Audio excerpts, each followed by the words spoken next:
dovessi descrivere le GT World Series a chi non le avesse mai viste, direi che sono il distillato in giro per il mondo di questo campionato. C'è tutto tranne la forza G, ci sono i piloti, lo spettacolo e soprattutto le emozioni, la cosa più bella da vedere. As viagens, né, os eventos em si mesmo, para mim representa muito o que eu acho do game, a minha paixão pelo game. Então eu acho que os eventos, conhecer novos lugares, para mim é muito importante. Pues lo que me ha enseñado a ser jugador competitivo de Gran Turismo es que cada año hay más nivel en este juego y cada vez se necesita más esfuerzo para ser el mejor aquí en Gran Turismo. ネーションズカップは去年に比べて今年は個人戦になったのでより個人の戦いが見えるようになってとても良くなったなと思いますし、マニファクチャラーカップについてもラウンド1から3は各地域の選手が活躍できるようになったので、そのフォーマットもすごい良かったかなと思っています。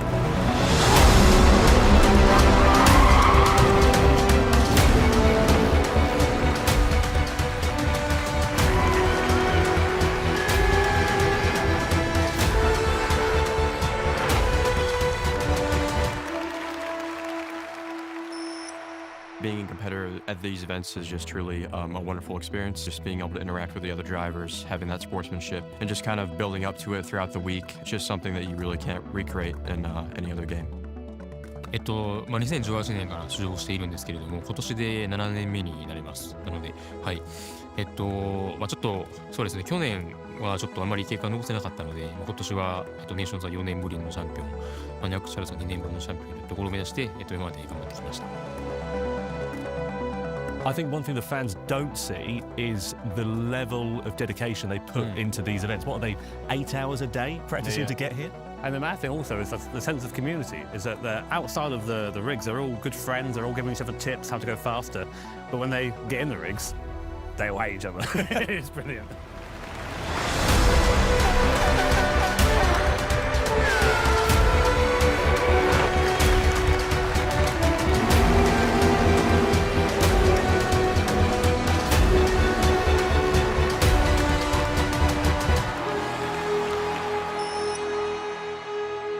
The live audience is really different than 2022 because now the public is something more for the events. For me, it's like motivated me a lot because I like the public, I like the spectacle. This year we go to 3 countries and you can see the difference of people for the countries, and I like it so much Japanese because it was really cute to take a picture or something. This is really nice. I think the most important part of the World Series is the audience because they are who make this bigger and especially see the atmosphere of how people live our overtakes and our races. We have 7 languages commentating live in every event. We have local hosts, for example, in Tokyo, which, really bring the welcome and warmth to the local audience. That's really cool. I'm not in another eSport event, you can see that. Commentare in giro per il mondo il campionato è straordinario perché l'energia di tutto il pubblico, gli appassionati, è la stessa. Ed è bello perché sono tutti vicini a noi coi piloti, incredibile.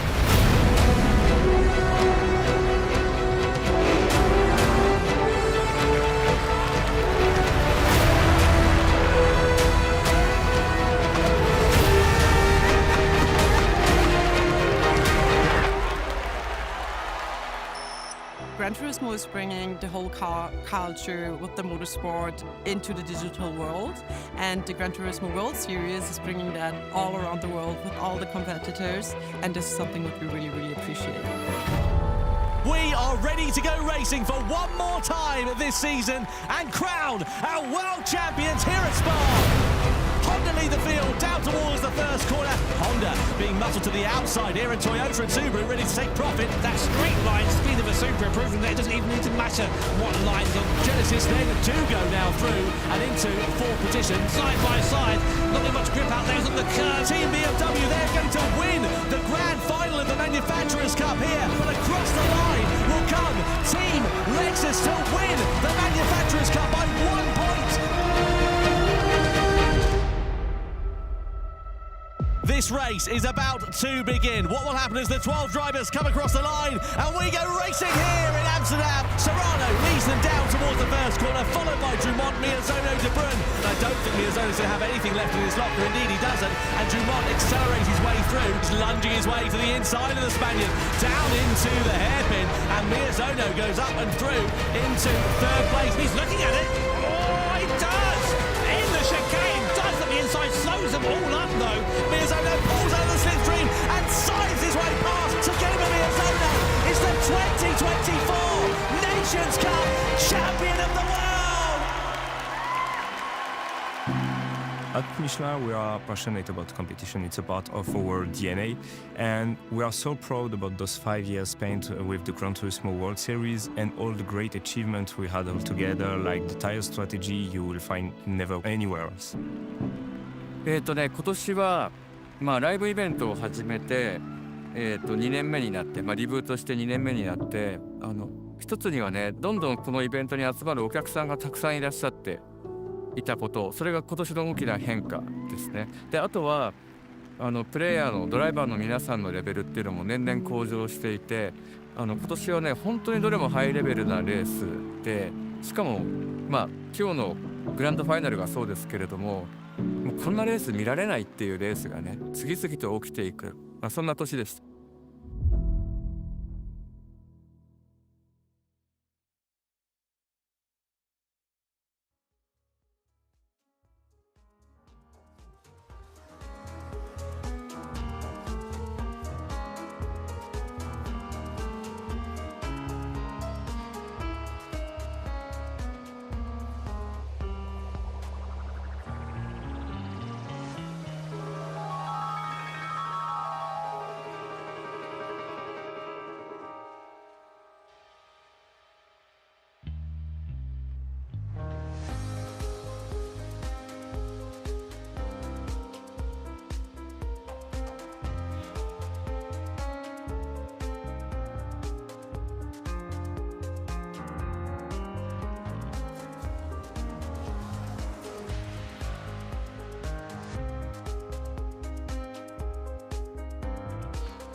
It's time to meet the drivers for the Manufacturers' Cup for Gran Turismo World Series 1 here in London. Please welcome up, first of all, representing Team Subaru, Takuma Miyazono.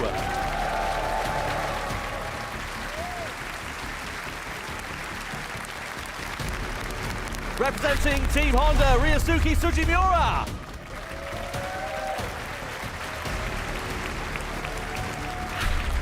Representing Team McLaren, Tomoki Kamada.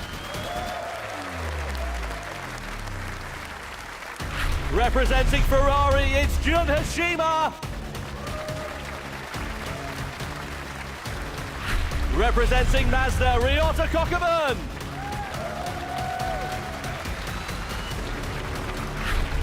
Representing Nissan, Hiroshi Okamoto.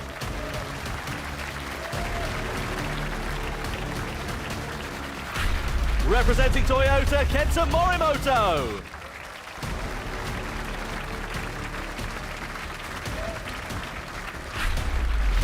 Representing Porsche, Shota Sato.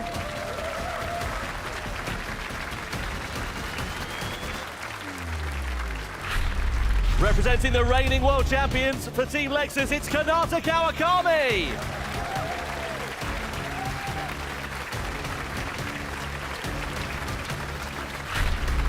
Representing Lamborghini, Yasuki Goto.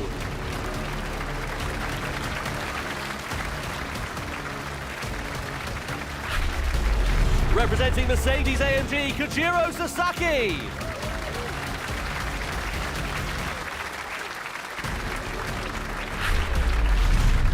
And finally, representing BMW, it's Saya Suzuki!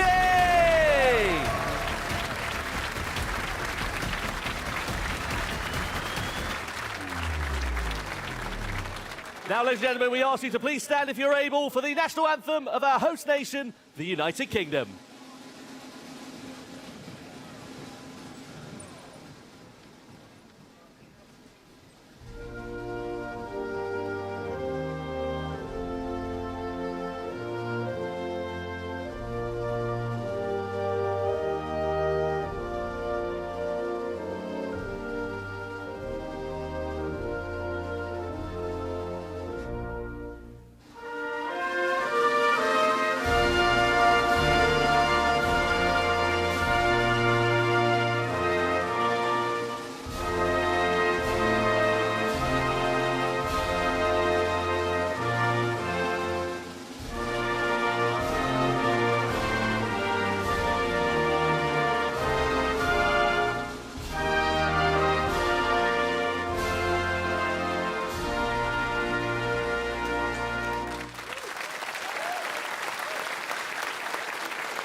Well, we are hugely excited to go racing here for the Manufacturers' Cup tonight in London.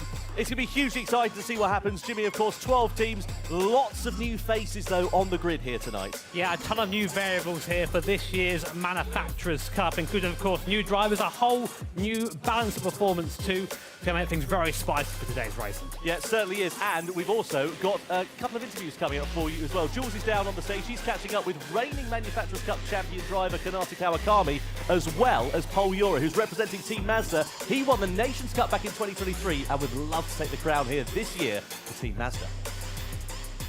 Yes, so I am down here. Well, Kanata, obviously, you know, this year is very big. Obviously, you want to retain your title, but you've had big driver changes. How is that affecting you coming into round one?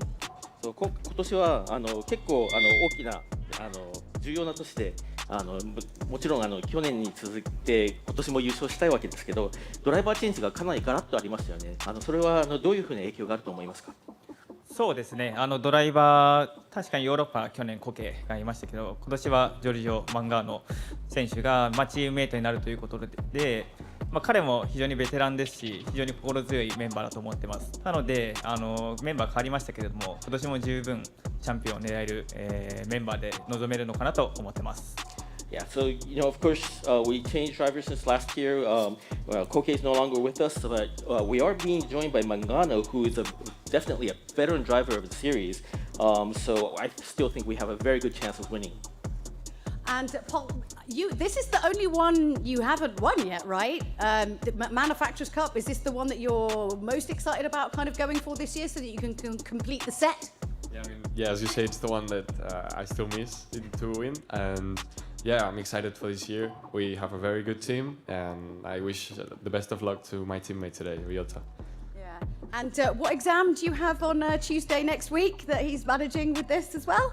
Well, I'm studying business economics in the uni, and I have a macroeconomics exam next week. So yeah, I'm here for the weekend, 4 days where I can disconnect, but then I have to go back to study. See, you can have it all, apparently. So, well, let's wish them the best of luck, and we are going to take a breakdown of the campaign explainer. Don't forget that you can get involved with the World Series inside Gran Turismo 7 with the bonus campaign. Just click on the Winners Campaign banner on the GT7 World Map, and that's going to give you the chance to win 1 million credits for each of the Nations Cup and the Manufacturers Cup by predicting who's going to win. Just think of all the stuff you could buy with that. Don't forget you can enter a vote right up until the start of each Grand Final. Good luck!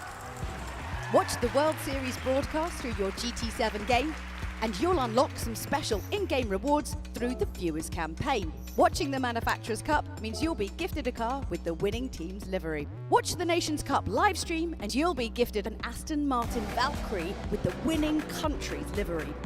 Tune in and claim your rewards.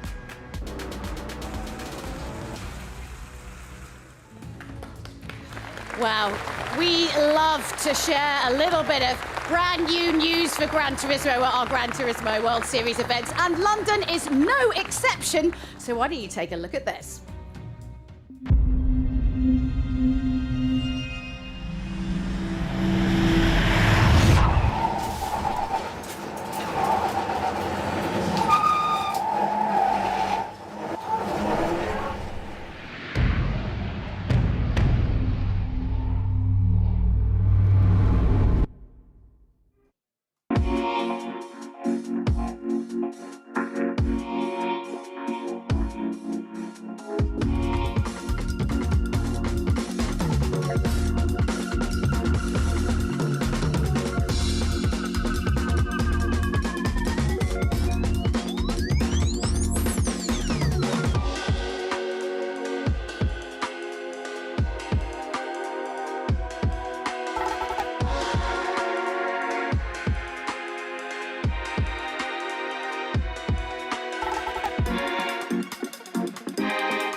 Yes, we are very, very excited to announce that the Xiaomi SU7 Ultra will be coming to Gran Turismo very, very soon. That's pretty great. Let's hear it.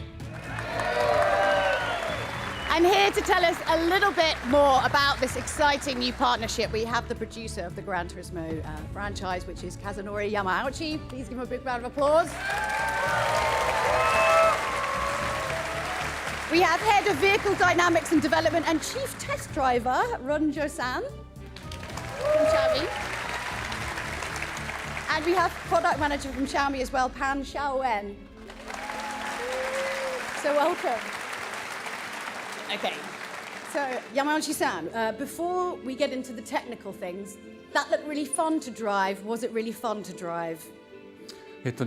この車は僕サーキットで走らせたんですけど、とにかくね驚きました。僕ね EV とサーキットって相性が良くないと思ってたんですけれども、この車はね全然違いましたね。サーキット本当にめちゃくちゃちゃんと走る。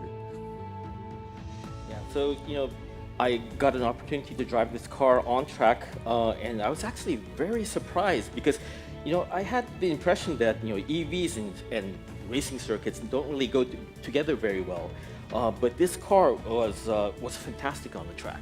でね、あともう一つお伝えしたいのは、この車僕は走らせたんですけど、加速も減速もコーナリングも全部 1.4G 出るんですよ。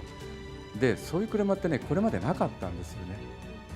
Yeah, so and when I drove the car on the track, I discovered immediately that this is a car that accelerates, decelerates, and does cornering at 1.4 Gs, and there's no other production cars that do something like that. ちょっとね、新しいスポーツドライビングの世界だなと思いました。And I really thought it was kind of the new era for sports driving. It definitely looked very fun. Ron, obviously the SU7 broke the four-door car speed lap at the Nürburgring. How was it to have that experience? Because that's impressive. Yes, of course. 纽北是当之无愧的绿色地狱。我们在纽北需要做到一个好成绩，需要非常快的车以及非常一流的车手，同时要有很好的天气。那在这个基础上，我们去年等了整整1个月，就为了等那一次机会。然后在那一次机会到来的时候，我们就抓住了它，并且去破了它这个记录，做了很好的成绩。Actually, everyone knows the Nürburgring is called the Green Hell. Its roads and corners are very difficult. It's more difficult than anyone can expect it. So for us, in order to set a good lap time, it's important that you have to have 3 essential things: a very great car, a skilled driver, and of course, a very good weather. Our SU7 Ultra awaited for a whole month in order to take one opportunity to run that only lap we can run. But we took it and we broke the record. Impressive, really impressive.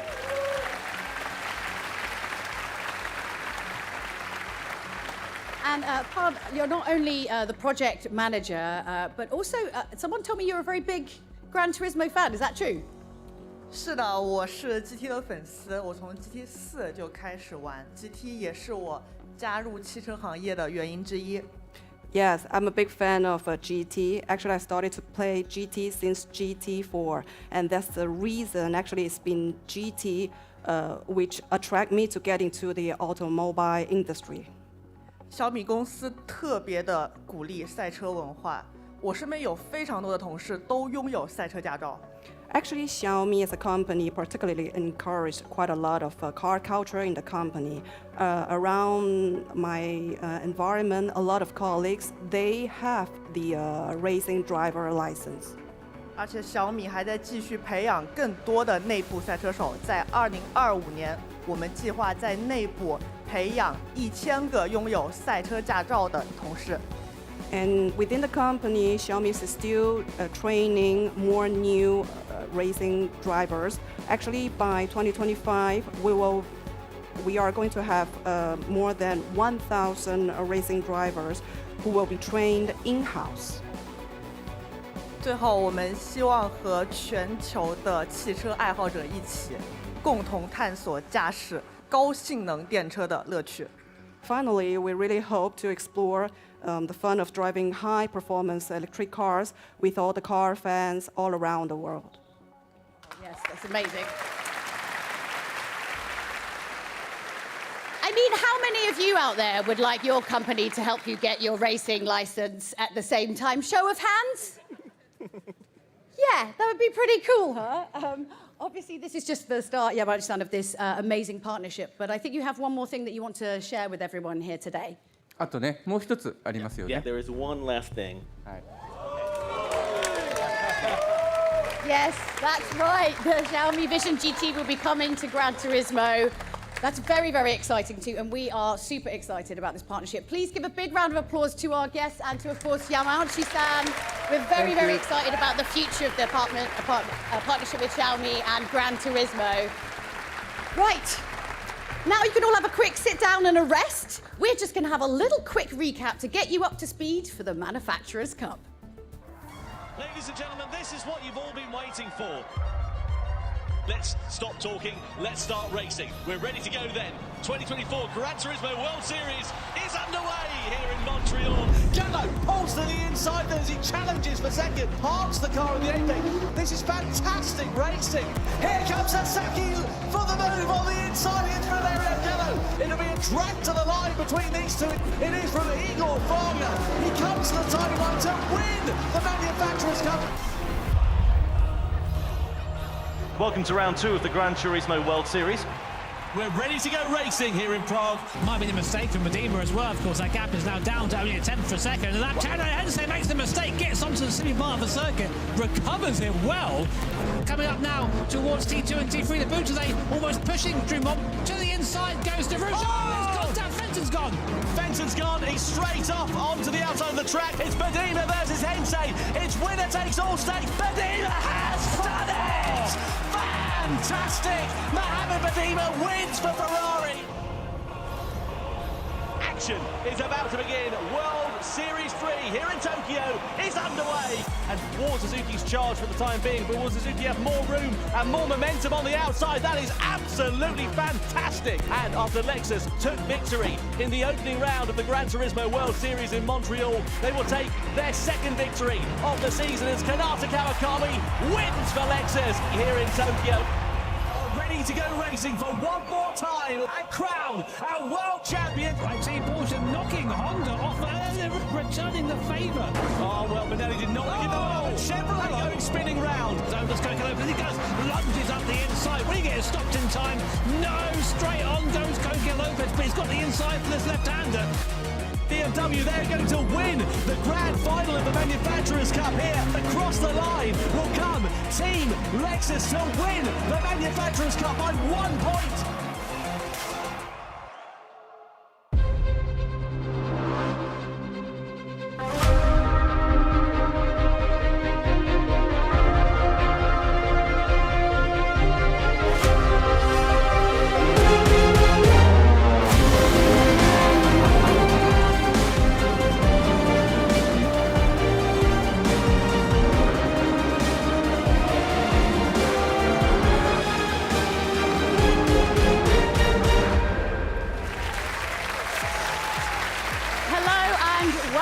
To the 8th season of the Gran Turismo World Series. It's only taken 7 years to finally do this from my hometown, London!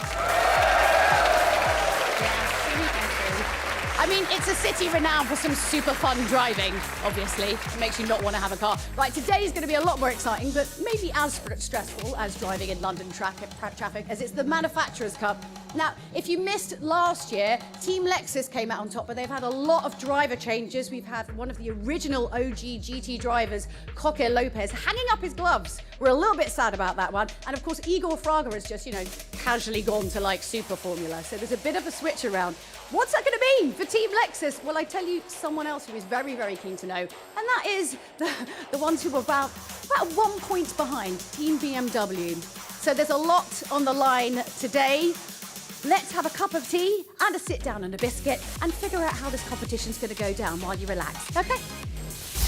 The Manufacturers' Cup features 12 teams of 3 drivers selected from the 2025 Online Series ranking. Each team consists of 1 player from each of the 3 global regions: Americas, EMEA, and Asia-Oceania. 1 driver per team will race in each round, with 3 of them competing together at the World Finals at the end of the year. For today's race, 2 time trial sessions will set the grand final grid. By the end of Q1, the bottom 6 teams will have had their grid position set, whilst the top 6 teams will advance to Q2 and get the chance to renegotiate their grid positions for the grand final. In the grand final, 1 driver per team will race for World Series points, where only the top 6 teams are going to score points at all. Only 1 team will be crowned the round 1 winner of the Manufacturers' Cup. Well, there we are. That's the competition format. Welcome, by the way, to the GT desk for the first time in 2025. Great to be back here. Look, let's get straight into it. Of course, qualifying coming along the way. Q1, Q2, Grand Final. We know how it all works out. But let's have a look at the 12 drivers who are going to be taking part in those sessions. Now, Jimmy, there are some familiar faces. There are some new faces. Who have you got your eye on? I mean, of course, it's hard to look by people like Takuma Miyazono, who's won literally everything there is to win at these Gran Turismo Live events. Kanata Kawakami as well for Team Lexus, last year's champions, as you mentioned. Very, very quick, seemingly everywhere, but of course, importantly, whole new BOP this year. So all the cars are going to be a bit different from how they were last year. Let's have a look at the track that they're going to be competing on in the qualifying. So Tokyo Expressway, southern counterclockwise circuit, racing soft tyres in the Group 3 cars. Only 4 minutes of qualifying, crucially, in this one as well. So we reckon about 2 time laps. Yeah, 2 flying laps, of course, and you have those concrete walls either side to basically ruin that for you. So lots of pressure here for our drivers, of course, with a live audience behind them as well. Very interested to see who comes out on top in this first qualifier. Yeah, absolutely. Drivers then in the rigs ready to go, and qualifying will be underway very, very shortly here. Interestingly, the pit lane is not too far away from the start-finish line, so it's a really short run from there. Let's see how it goes, though, as we get ready for the drivers to head onto the circuit. Qualifying 1 about to get underway here in London.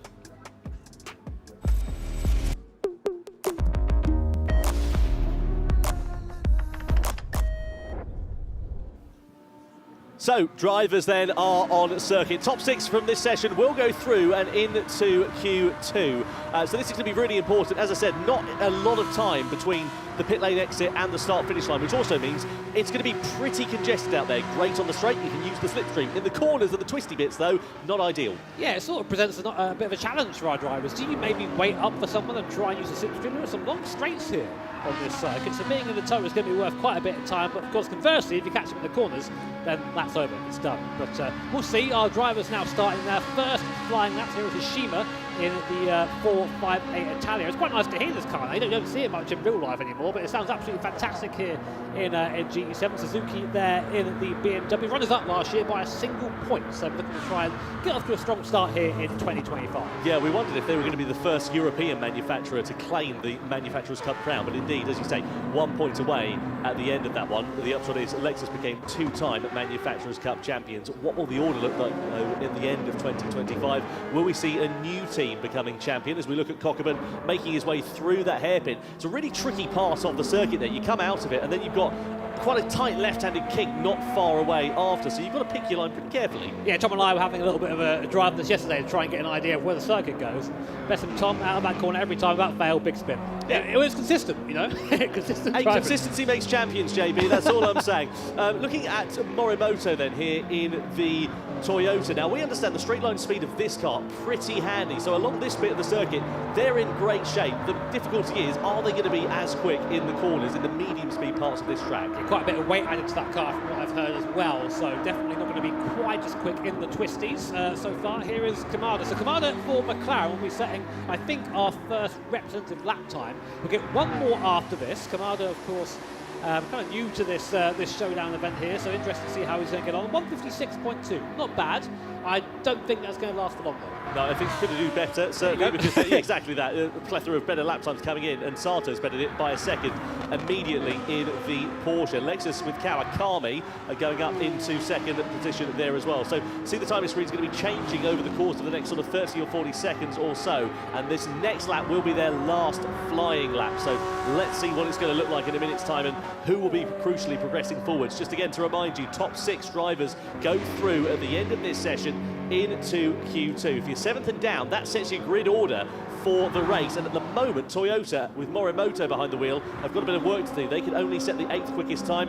Okamoto there with Nissan as well, also former Manufacturers' Cup champions, only 7th fastest. They're a couple of tenths of a second away from the cut-off point right now. Yeah, a lot of pressure in this.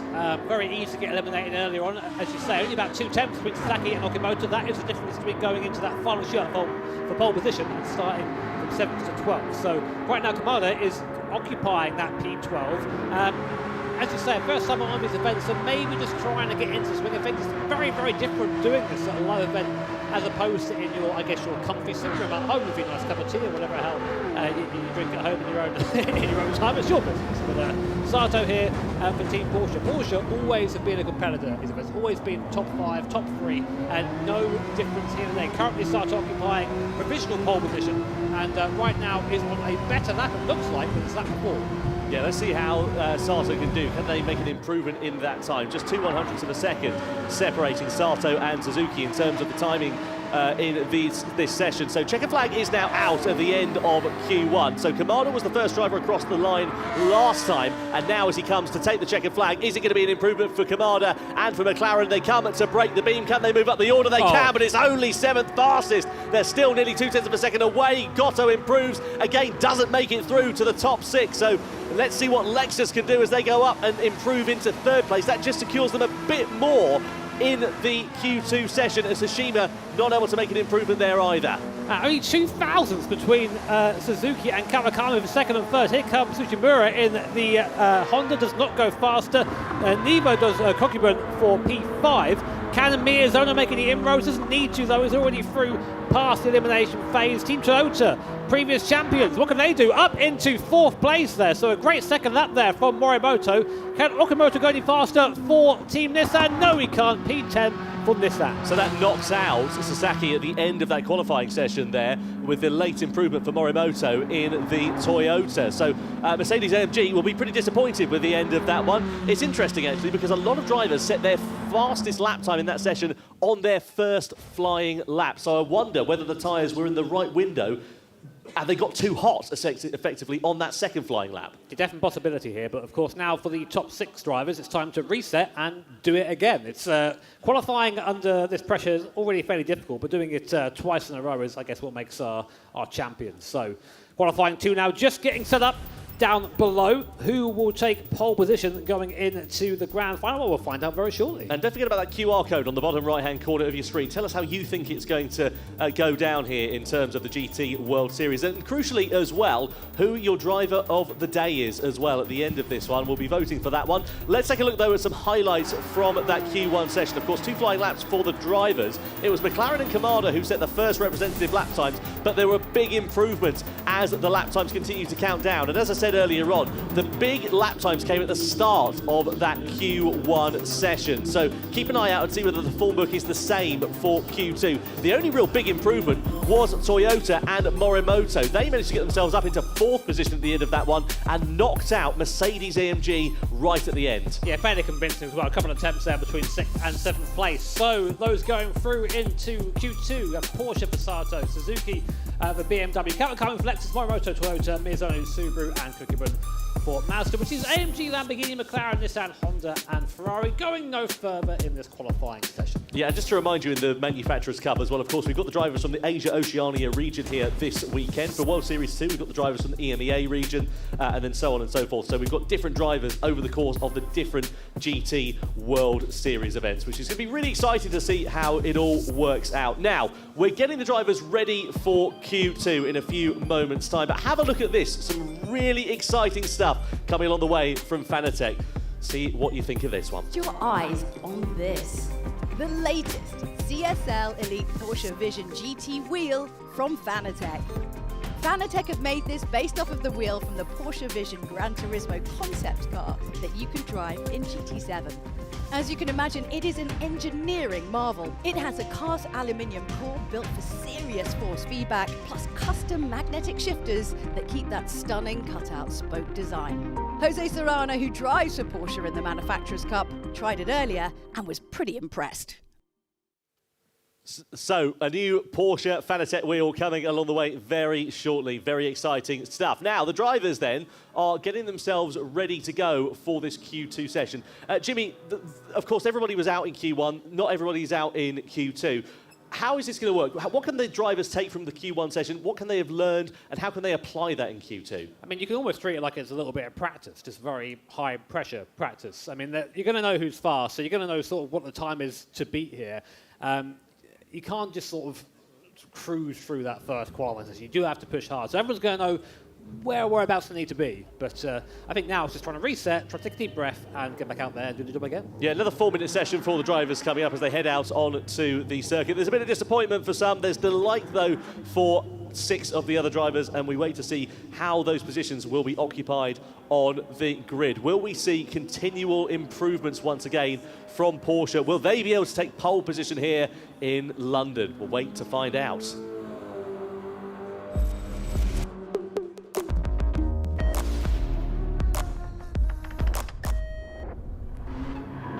Over to Q2 then, drivers out on track ready to begin their first flying laps in the session. Who's going to be the first driver to break the beam? It'll be Takuma Miyazono in the Subaru. Comes across the timing line then. What can he set in this session? We'll wait and find out. It's going to be very important to, as we said, get the lap times in, because you only get really 2 bites of the cherry, 1 bite of the cherry now, as a matter of fact, in this session. No, interesting, we chatted to Miyazono before, and he's kind of saying that he's feeling the pressure a little bit. He doesn't quite feel maybe as fast as he used to compared to the drivers around him. But, you know, this is Takuma Miyazono, someone with a storied history in the Gran Turismo live events. We know he has pace. Let's see if he can execute it here in this Subaru. This is where this BRZ is going to be best, through these little twisty bits through here. Very agile, very light car. Maybe lacks a little bit of horsepower, though, compared to the others. Yeah, through that left-handed kick, which caught me out yesterday when we were doing a bit of practice. Thankfully for Takuma Miyazono, no such dramas to worry about. This right-hander as well, you've got to hug the inside there, feed it to the wall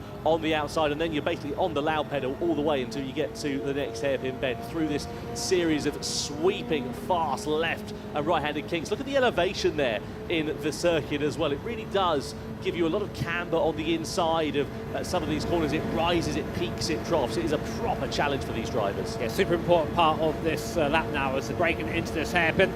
Let's see if Miyazono nails it or not. So heavy on the anchors now, full brake pedal, ease off, let the car run into the corner, down to first gear for the rotation, second for the grip.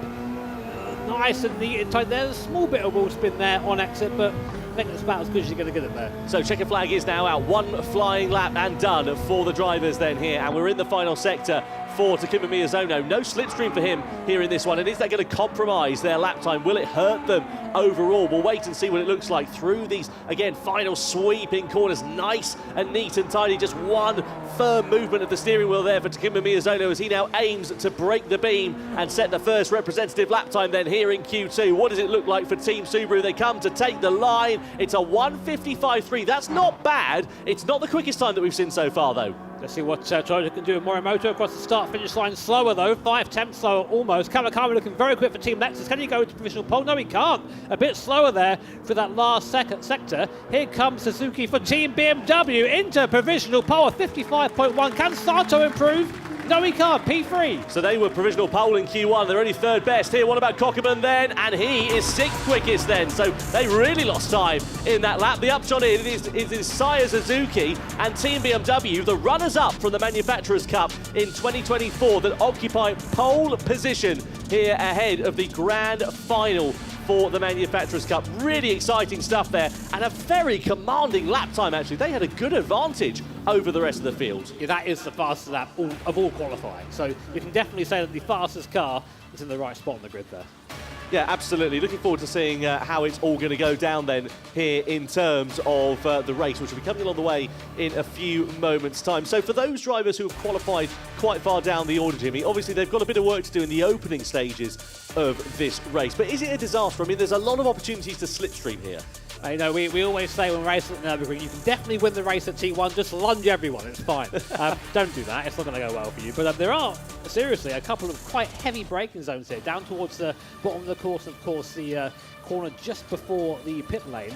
Really good spots to fire one up the inside if you're confident on the brakes. So obviously not ideal starting down the bottom half of the grid, but there are chances here to make those positions back. Yeah, absolutely. As we say, grand final will be coming along the way very shortly. We'll also be catching up with the driver who qualified on pole position, Saya Suzuki, for Team BMW in a few moments' time. And the crowd will be very excited to see what is going to happen here in London. Let's get some qualifying highlights, though, from Q2. So it was interesting, actually, because despite the fact that Porsche were quickest in Q1, they were significantly slower in Q2. Miyazono set the first representative lap time at the end of that session, and we wondered whether they would be able to get as far up the order as they wished to do so, but unfortunately it was not to be for them. Morimoto set a pretty handy lap time, but nowhere near quick enough compared to Subaru. But the upshot is that it was Saya Suzuki who put in an absolute blinder. He managed to extract the maximum.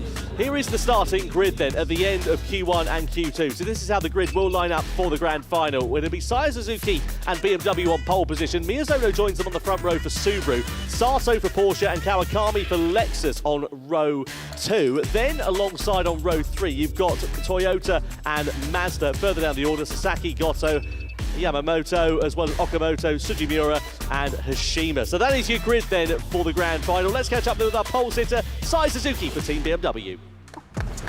Yes, I mean, that was an intense race. Saya, obviously, you're driving for BMW. There was only 1 point in the Manufacturers' Cup last year. How important is it that you win this year? Because you were so close. 1ポイント差でやっぱり逃しちゃったですが、今年はこれを挽回するのはどれぐらい自分にとって重要ですか？そうですね、去年は惜しくも1ポイントで2位という成績で終わってしまったので、今年はチャレンジャーとして、挑戦していく形で、本当にもう予選会から勝ち上がってきたので、相当の気合の方は入れてきているつもりです。Yeah, so last year, I mean, we lost it just by a few points. So, this year, I consider myself a challenger, up and coming. Just gave it all in the qualifying, and that's how we're approaching it this year. And is it better or worse to have Miyazono in front of you or behind you? What's more pressure? 宮園選手が前にいる方がプレッシャーですか、それとも後ろにいる方がプレッシャーですか？私にとっては後ろにいる方がプレッシャーを感じますけど、今はもうどういう状況でも走っていこうかなっていう形でもう気合は十分です。Yeah, usually when he's behind me, I feel the most pressure, but now it doesn't matter where he is. I'm just going to give it all. Okay, well, thank you so much. Let's give him a big round of applause. Well done. And we're going to throw it back up to you, Tom and Jimmy. Yeah, thank you very much indeed, Jules. Just a reminder, of course, this is only stop 1 on the calendar for the GT World Series in 2025. We're here in London this weekend, but in September we head over to Berlin. Very excited for that. And then we head over to Los Angeles. How exciting is that going to be? That's the beginning of November for round 3. And then the World Finals takes place in Fukuoka in Japan at the last weekend before Christmas. So someone will be smiling as they open their presents on Christmas Day. And who is that going to be in the Manufacturers' Cup and the Nations' Cup? Well, I'm excited to see how it's all going to work out. Yeah, we don't know yet, but we're going to find out at our first round here, of course. But yeah, looking forward, especially to the LA round. Haven't been there for a long time. No, I do like a bit of Los Angeles. And yeah, exactly. It's going to be really exciting to see what happens over the course of this weekend as well in terms of the grand final for the Manufacturers' Cup here tonight. How do you see it going down, Jimmy? Can you get a read on anything given what happened in quali? No. I'd say that I think that I'm a bit surprised by Miyazono's starting position. I honestly thought it'd be a bit further down, not because of the driver himself, but that just Subaru have been quite weak over these last few years. They haven't quite had that pace, and now it's starting to come back in again. But the big scalp for me was Team Toyota, of course. Not quite again where I'd see them being. They're usually top 1, top 2, but struggling in that midfield there. So all to play for. But again, this circuit is fantastic. So many overtaking spots here, and big concrete wall on the outside when you get it wrong. So always fun to watch. Absolutely. Let's just have a look at the details then for this grand final. So Group 3 tyres, Group 3 cars rather, racing soft and medium tyres. There's no mandatory tyre change, but they won't make it through on one set of mediums or one set of soft tyres. That's an impossibility, so they will have to stop at least once in the course of this race. 20 laps, though, over the course of this one, and 4 times tyre wear, so 1 lap is equivalent to 4 laps. And there are a lot of medium-speed corners in here, and a fair bit of dirty air kicked up from these Group 3 cars as well. So the front tyres are going to be crying out in pain by the end of their stint. Yeah, I do wonder if there's going to be just some absolute hero that tries a no-stop. But as you can see from our lovely little tyre graph here, we really don't think that's possible. In fact, the 13 laps there, I was told by one of our race directors, that is pretty much the maximum they think that tyre can do before it just completely falls off. Yeah, absolutely. Don't forget to predict the winner as well. You've been online and had a look at it. You think Takuma Miyazono is going to be the man of the moment. I mean, given their qualifying, I wouldn't say that that's a particularly strong guess at the moment, but this is Gran Turismo. Anything can happen, and it usually does. BMW, of course, starting from pole position. They only got 6% of the vote, though. I always feel like quite quite lucky we don't see the bottom half, like, so, because it is 2% for 6th or whatever it is. What's it going to be for like 10th? Yeah. those poor guys. Where's the support? But here is the man that you guys have all backed at home, Takuma Miyazono. I mean, for good reason. We say it all the time. The guy has won pretty much everything there is to win in these GT Live events. Also, coined the term Miyazono strat. Anything a bit silly, Miyazono did it, and definitely one to watch out for. You can never discount him. Yeah, absolutely. Drivers then are getting themselves ready to go. Let's go down to Jules on the ground then as we get ready for the grand final of the Manufacturers' Cup here in London. All right, London, are you ready for the grand final? Let's hear it! Wow. Now is the time. It's round 1, Manufacturers' Cup. I hope you're ready at home. Let's hear it! Woo!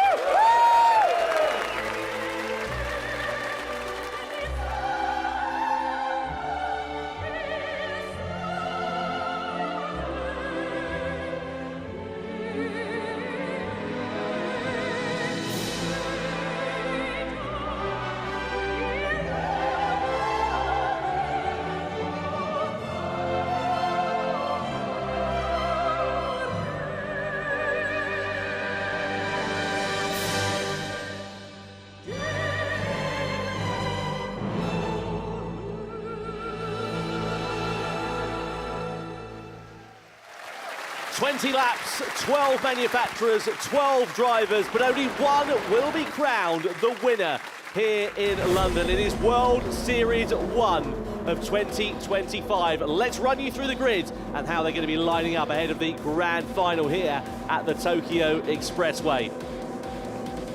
Well, Sai Suzuki absolutely blitzed it in qualifying. He lines up on pole position for Team BMW and is joined on the front row by Takuma Miyazono for Subaru. Row 2, Sato in the Porsche. They were pretty handy in Q1 but lost time in Q2. Kawakami and Lexus, the reigning champs, line up alongside. Morimoto heads row 3 for Toyota and Kokeman is there for Mazda in 6th place as well. Sasaki lines up P7 for Mercedes AMG and Goto for Lamborghini down in P8. Can the mid-engine layout prove to be fortunate here today? Kamada lines up 9th, completing the top 10 is Okamoto for Nissan, and the grid is completed by Sugimura in the Honda NSX, and 12th position is Jun Hashima in the Ferrari 458. Now, of course, the difference in tyre strategies available for the drivers. No options for, or no rules essentially to state that they have to use both tyre compounds in the race, and interestingly there, JB, the top two have gone for the softs. Yeah, I mean, just like another motorsport series, those soft tyres are going to be faster than those mediums. They'll be off to a good start, and the objective of going on that tyre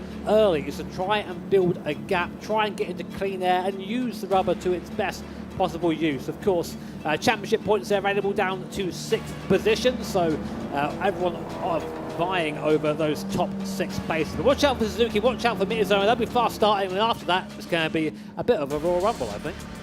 Yep, certainly will. Looking forward to seeing how this one is going to work out. There is Sai Suzuki. Of course, he's in a bit of a disadvantage at the start of this one, despite being in pole position, because he hasn't got the whole of the air being punched in front of him, unlike all the other drivers behind. And are they going to be able to use that slipstream to their advantage once we get onto the long straight here? Well, we're ready to go. World Series 1 of Gran Turismo here in London is underway. Sai Suzuki leads the field across the line, followed by Miyazono, then Sato. So it's BMW, Subaru and Porsche down towards the first corner. Is anybody going to think about a dive into T1? I think they're a bit too far away, really, to be honest with you. What about, though, into the next series of corners? We're on a long straight now and heading into a very heavy braking zone. Is that going to leave BMW under a bit of pressure here from Subaru? Can Porsche, maybe even Lexus, get themselves involved in the action? So here it is, Suzuki that leads on the soft tyres from the fellow soft shod Takuma Miyazono down into the hairpin bend.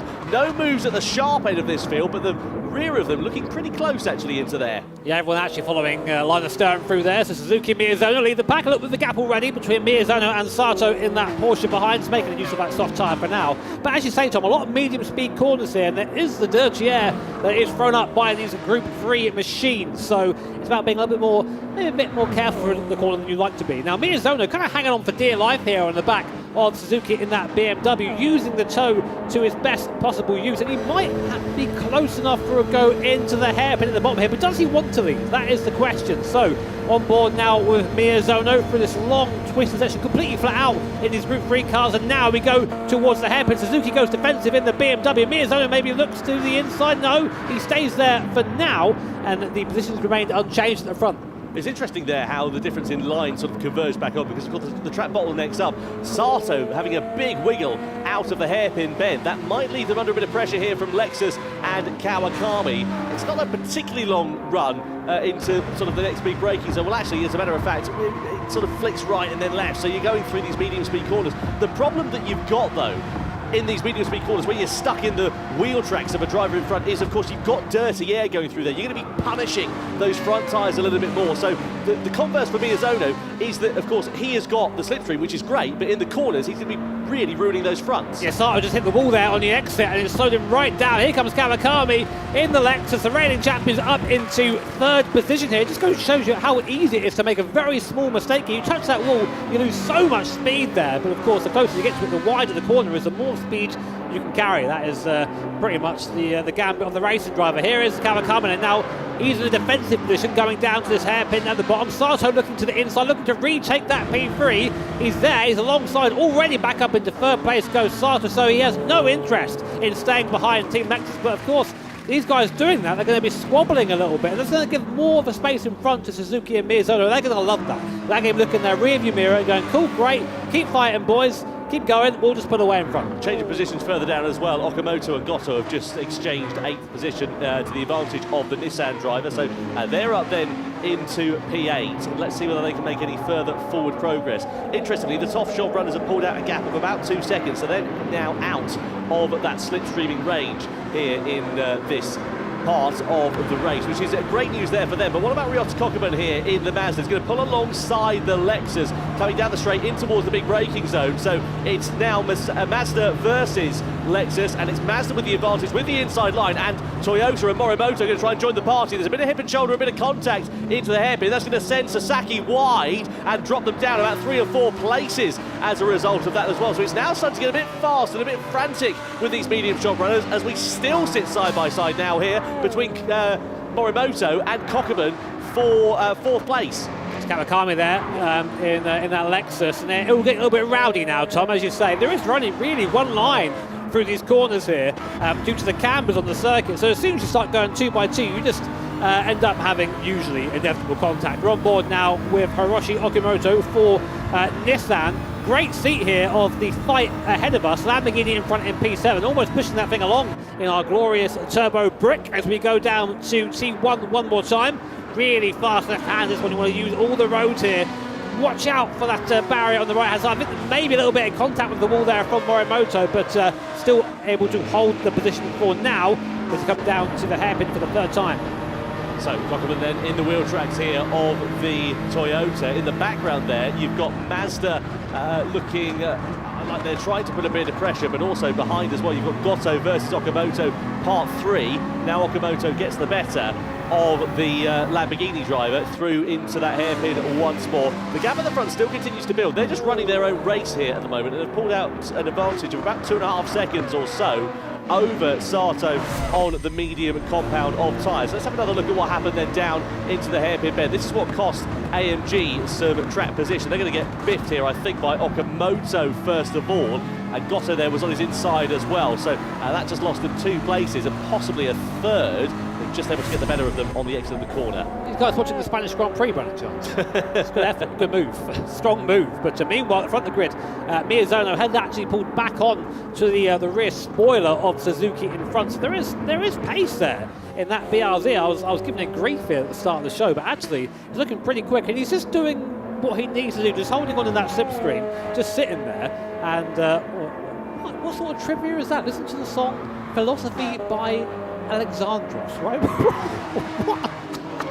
I've never heard of the song, so I can't really pass comment on it, to be honest. Go check it out, guys. If it works for him, it's a Japanese pop song, as we understand it. So if it works for him, great news, because he's sitting in second place at the moment, and he seems like he is he's in the groove at the moment. Go and have a listen to that after the race, obviously, and let us know what your thoughts are on it. Meanwhile, Kawakami here defends from Morimoto. Across the start-finish line we go. Morimoto with the inside line and track position. Kawakami possibly about to come under threat here from Kokkoman as well, but fourth place does change hands to the advantage of the Toyota. Morimoto is now in front, and they're starting to fall off the coattails of Sato in the Porsche here as well. They're about a second or so away, so they need to be careful about how they start battling here. Speaking of battling, Kawakami is very keen to get that fourth place. Here comes Kokkoman as well in the Mazda, looking to almost push that Lexus through the gap. So, well, if you're not going to go for it, I will, but they all stay one at a time for now. And of course, not much you can really do outside of the slipstream round here. It's a one-at-a-time circuit. There are a couple of places to overtake, but right now it is just follow the leader.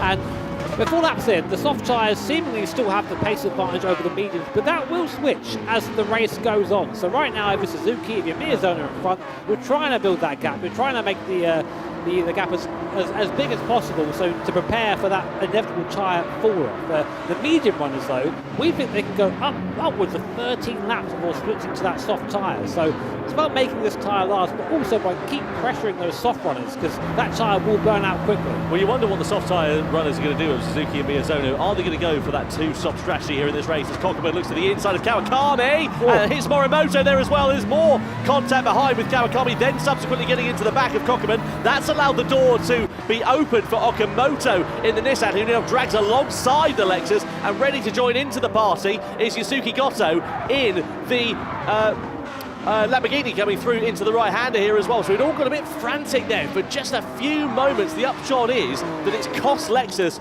positions here.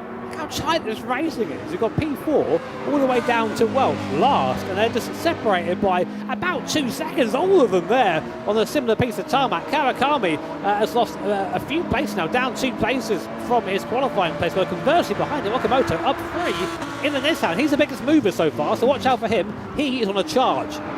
So, under investigation then is Kokkoman versus Morimoto. We saw that collision a few moments ago. Let's see what the stewards decide on that one. Meanwhile, you've got the Porsche there, just sitting in third position. The gap is still stabilised at about a second or so between themselves and Morimoto in the Toyota. Meanwhile, you've got Kokkoman versus Kawakami, who's on the outside. They've got to be so careful with this one, though, because they are so close on circuit. You open the doors to take a wider line, and then that possibly means that someone can walk through it from behind, and it compromises your entire run down the next straight.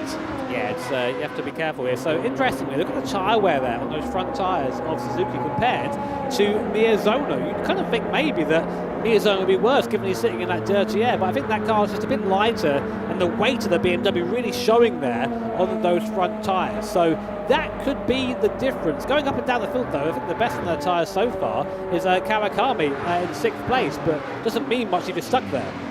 No, you've got to try and make the progression through. Maybe just playing the longer game here in this one and waiting for the right time to strike. Kokkoman goes to the defensive line into the hairpin bend. It all bottlenecks up, and Okamoto once again gets into the back of Kawakami, and a bit of hip and shoulder there from Kamada in the McLaren as well. Someone is going to be more disappointed than Arusa who's had their tonsils out after this race. I'm fairly sure of it, because they are so close to one another out on this circuit that you can just sense the fact that it is starting to bubble up. We're only on lap 5 as again the McLaren of Kamada looks to the inside of Hashina there. It's not really a move there to be made, just sort of sticking there their nose alongside the rear wheel, and you're never going to get through there. You're just going to cause a little bit of contact, but yeah, really getting a little bit desperate now, because if you're stuck at the back of the straight, there's not really much you can do apart from try and push the guy in front of you on a little bit. Now, you might be wondering, well, why aren't these guys bump drafting? They'll definitely catch up if they did that. That is actually against the rules here in the GT live events here. You get 1 point for bump drafting, and then you get a big fat penalty. So that's why those guys are not pushing each other a lot. Yeah, they're just taking it fairly easy at the sharp end of this race. We get into lap 6 now, which is when we're expecting the soft tyres to start going off. Don't forget as well, in the viewers campaign, if you watch directly on Gran Turismo 7, you can receive a gift card for every show that is watched. Jun Hashima looks to the inside of Goto 8th place rather in this one, and gets the move done in the Ferrari, so now moves up into 8th position. Meanwhile, there are your top two, Suzuki in the BMW and Miyazono in the Subaru. Interestingly, Suzuki's front tyres are a fair bit more worn than Miyazono's. Yeah, about another half a lap or so's worth of wear there on Suzuki's side, maybe a lap on Miyazono, but the rear tyres not quite as balanced. But what that says to me is that Miyazono, if he can keep this up, might get one more lap out of those soft tyres. And those soft tyres, they do tend to be pretty quick right until the end of their life. So that could be the difference here. But the gap now between Miyazono and Sato, and we're getting up to about 4 seconds now, 4.4 at the last time of checking there. So they are doing the job here, making that gap, but I think it could have been bigger. I don't think that's exactly it. They haven't made the most of it, the guys in the front. Morimoto here looking against Sato as well. The gap was up to a second about 3 or 4 laps or so ago. It has now come right down, and Morimoto is bringing a train of cars along with him, which might leave Sato under a bit of pressure here. And will that mean that they're able to find their way through and present an opportunity for that final podium place? It's only the early stages of the race. There's no point getting too excited about things at the moment. Still plenty of time for the complexion of this one to change. But we come along the start-finish straight. Sato keeping the car very firmly on the left-hand side of the circuit. They're going to go for a defensive line down into T1. They move over to the normal racing line, but you can see the closing speed there with this Toyota, and subsequently how much quicker they're able to go through into turn 1. They have to back right off of the pace, even though they've got more of an advantage and a bit more grip underneath them, courtesy of some fresher tyres then here as well. And you sense that it's starting to bubble up here for this podium place, and Sato knows that. Goes for the defensive line. Morimoto goes for the outside into the hairpin. Can they invent something into the braking zone? Morimoto on the outside and now through into third. It's that Toyota now starting to come strong in the second part of the race, maybe just a little bit better on those worn tyres than the cars around it. Again, reminder of our tyre strategies there. We think that these soft tyres, this is going to be their last lap, although I'm thinking about it. I think Miyazono can definitely do one more. I'm not sure about Suzuki though. The gap has come down slightly now between P2 and P3, so those medium tyres are starting to be quicker than the softs. Now, the question is, has Miyazono, has Suzuki, have they noticed that? Are they going to box this lap? So the pit lane is just this hairpin here. Suzuki leading the soft runners down towards there. Miyazono in P2, who we ride on board with now. Do they peel to the left-hand side of the circuit? They do. Both of them into the pit lane there, switching over to that medium compounder tyre. They've decided they can't do any more, and Suzuki and Miyazono both pit together. What they now need is a nice bit of clear air to run along with each other in this race. Pit loss time about 11 seconds or so, plus the time that you are stopped for, which, as you can see, is fairly minimal. Where are they going to emerge back into this race, and how much is the distance in terms of seconds going to be between Sasaki and Suzuki? Meanwhile, the sharp end of this one, now the battle for the effective race lead is starting to get a bit scrappy. Sato has gotten back in front of Toyota. Meanwhile, Suzuki and Miyazono, they've got about 6 seconds or so to Sasaki. That's a good buffer for them. They can just run their own race, carry on doing their own strategy, and not worry about being caught up in other people's dramas. Well, this is the important part of the race now with Suzuki and Miyazono. You need to really push now and make the most of that clear air in front, as Tom says. So Sato, conversely, in the same sort of position. These next few laps, they need to make sure they are not fighting so much and just trying to get that lap time in, because they, the guy directly behind is not the threat for the win. It is the two cars, 11th and 12th place. And the converse to that, of course, is that could also happen to the likes of Morimoto, Sato, Kokkoman, etc. They're obviously on a different strategy on the medium tyres. In theory, they'll be quicker at the end of the race, if indeed they do go on to soft tyres, which is what we're expecting them to do. So, but the problem is, if they start fighting amongst one another, start squabbling, that's going to cost them time. And if it costs them a second, half a second or so, that could be the difference between challenging for the victory and battling for the lowly podium places. Well, we're going to find out in about 5 laps' time when these guys come in and bolt on a set of those soft tyres. So it does seem that the strategy is that one stop, and it is make the mediums go as long as possible and then get on those soft tyres. So a reminder, the points awarded here for the top 6 cars, of course. 6 down to 1 from first to 6th position, and that will count, of course, towards the final all the way in Fukuoka at the end of the year. So score points early, push you in a good place for the rest of the year. So on board here then with Jun Hashima in the Ferrari. We know that car's pretty handy. We've seen good pace from it over the course of last season with Padima, who took the victory in World Series 2 back in Prague. Meanwhile, let's have a look at some dramas then here between Miyazono and Suzuki. So this is coming down into the hairpin after the first corner, and you see Miyazono getting the inside line, getting trap position there against Suzuki. The positions, though, yeah, they still sit differently there. So Miyazono is now back in front.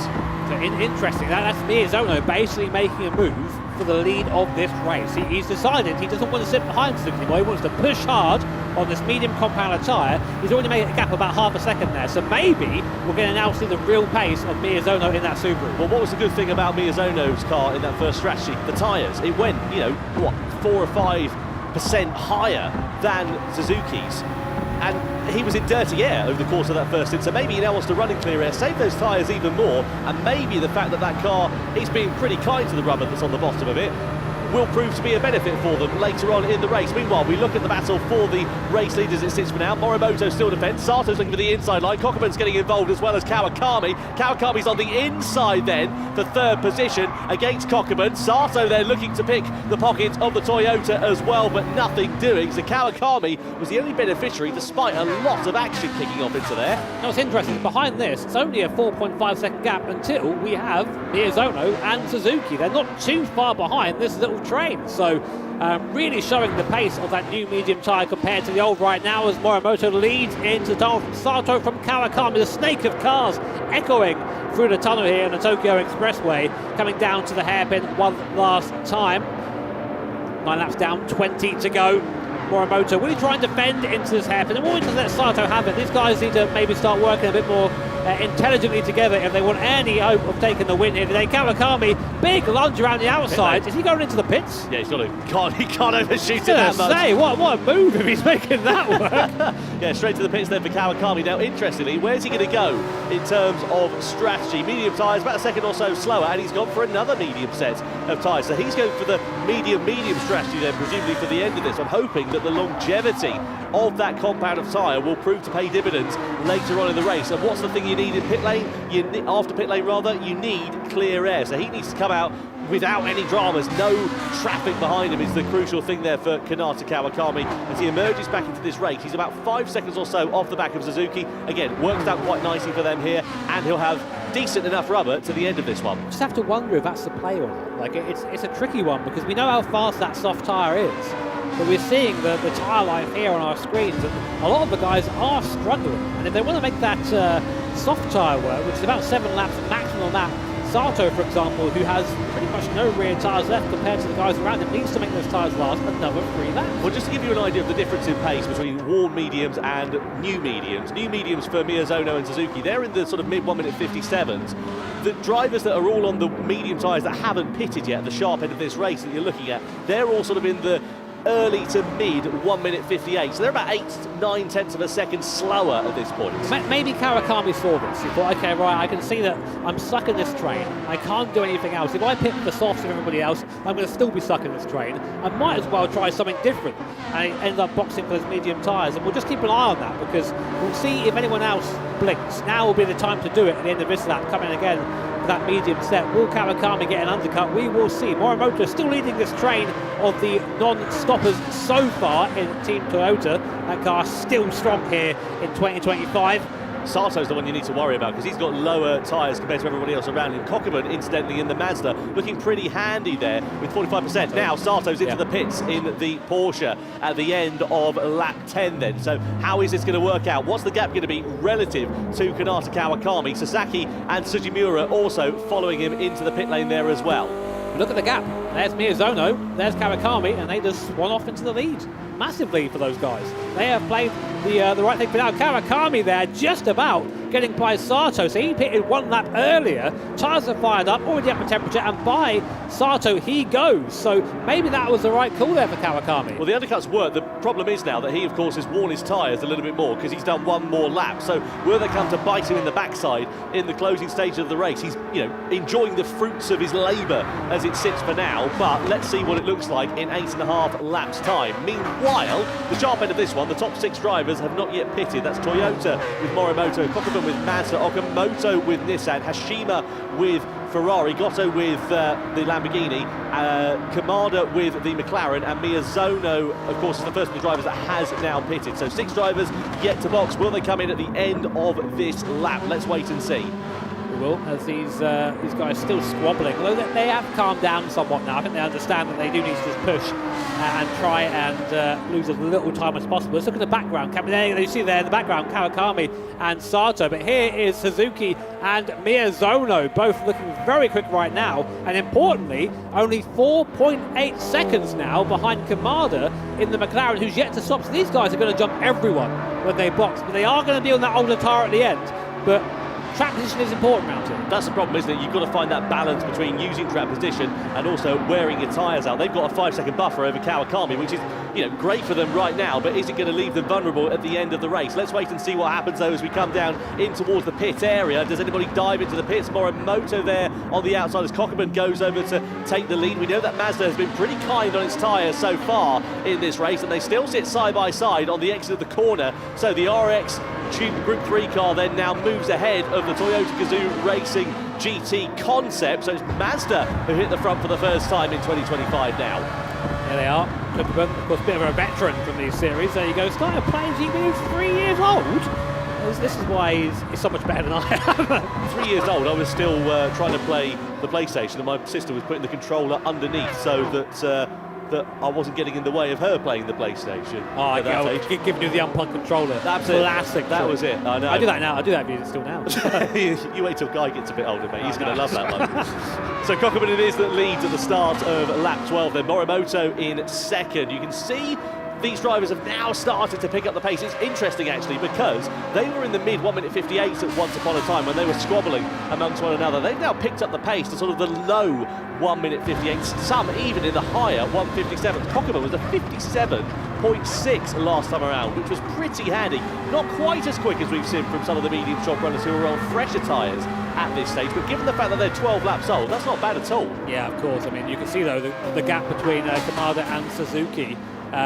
Very, very close right now. As Paul Euro looking on at his teammate for Team Mazda. Of course, he will be in the car at one of our other events representing them. Berlin, yes, he'll be in there for them. Just hoping that he gets off to a good start here this year for Team Mazda. So here are the tyres as they stand. Now these guys now, they're all going for the soft. There's no doubt about that. They're trying to make the 13 laps work on the medium compound tyre. Morimoto in the background looking to try and get back past Kokiban.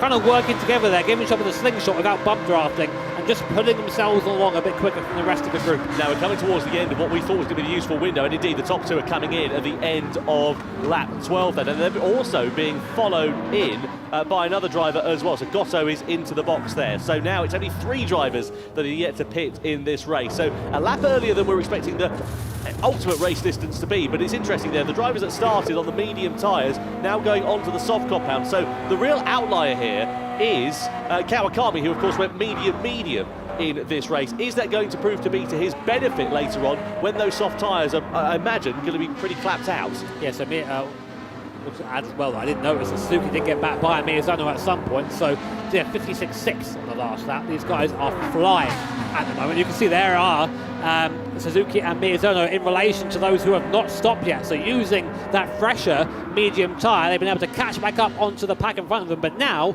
they're going to be in the converse position where their tyres are going to be a little bit worn and they're going to be chased down by the guys who are now on those soft tyres. Morimoto, Kokiban and Goto on there as well. They'll be joined very shortly, I'm sure, by Okamoto, Hashima and Kamada. Well, you get the sense that this race is going to start bubbling up towards the end of this one. Let's have a look at how Suzuki got back in front of Miyazono through these fast left-handers, and that was a beautiful bit of slipstreaming there in the BMW. Switched to the inside line, got through, and is now ahead of the Subaru for what we effectively think is going to be the race lead. You can see they've ascended up to 4th position, and they are lurking there in the background from the top 3, who of course are still owing that one final pit stop in this race. So here we are, they're into the tunnel again. Now, I have no doubt we're going to see the top 3 now peel into the pit lane, left-hand side on the way into the hairpin here. That will release, of course, Suzuki and Miyazono back up into 1st and 2nd place. But can they stay there? Sato behind there on a fresher medium compound tyre. Kawakami as well on the same strategy. Then behind them, it's the soft runners. They're going to be very, very fast at the end of the race. But do they have enough time to chase down the leaders? Well, stay tuned and find out. So into the box come the top three then. So all pit stops now beginning to work out. Keep an eye out though for Kokubun, Morimoto and Goto. They're on the soft tyres.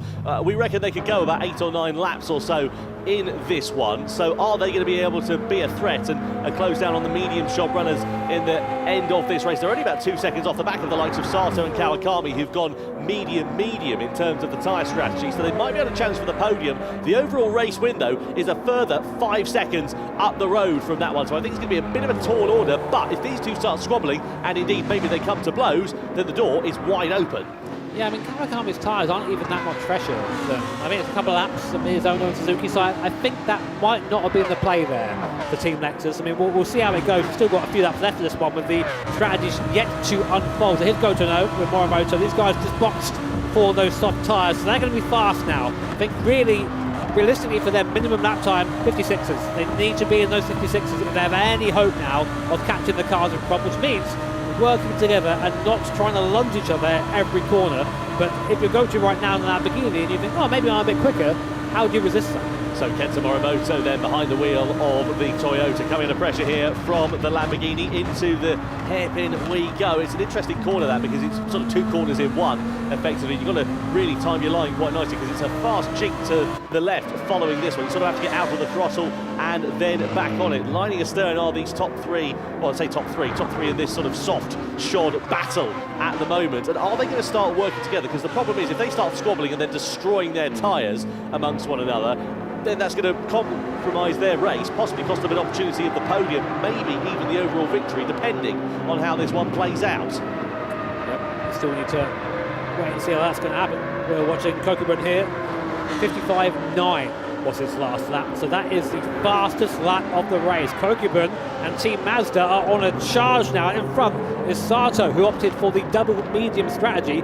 He is going to be nowhere. Kawakami there as well, and they're already being caught by the soft runners. So I think the double medium strategy, Tom, was not the way to go, and we're now seeing that in action as Kokubun leading 2 other soft runners right onto the back of 3rd and 4th place. Well, unless those tyres fall off a cliff at the end of this race, the soft shop runners of Kokubun, Morimoto, Goto, etc., then you would imagine, like you say, that they are not going to be able to keep hold of that podium. On board we ride here with Kokubun in P5. What's important now, though, for Kokubun is to get by these guys as quick as possible. He cannot afford to be stuck here. On board then with the Mazda RX Vision GT concept stealth model, longest name I think in GT7 there. That glorious rotary engine as we come through this left hand, you can see how much quicker those soft tyres are. Now Kokubun is just about going to be getting the faintest sniff now of a slipstream.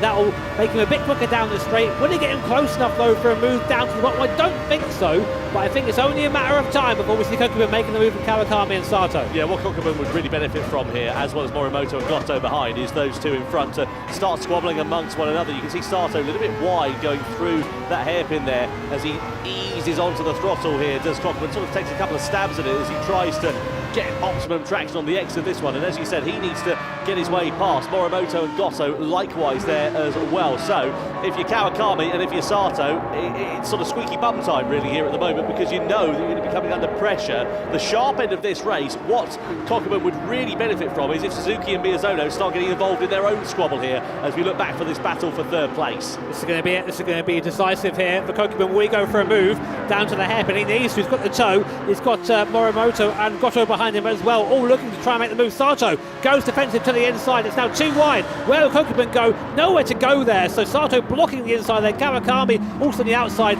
Kokubun pushing his way through there up into P4.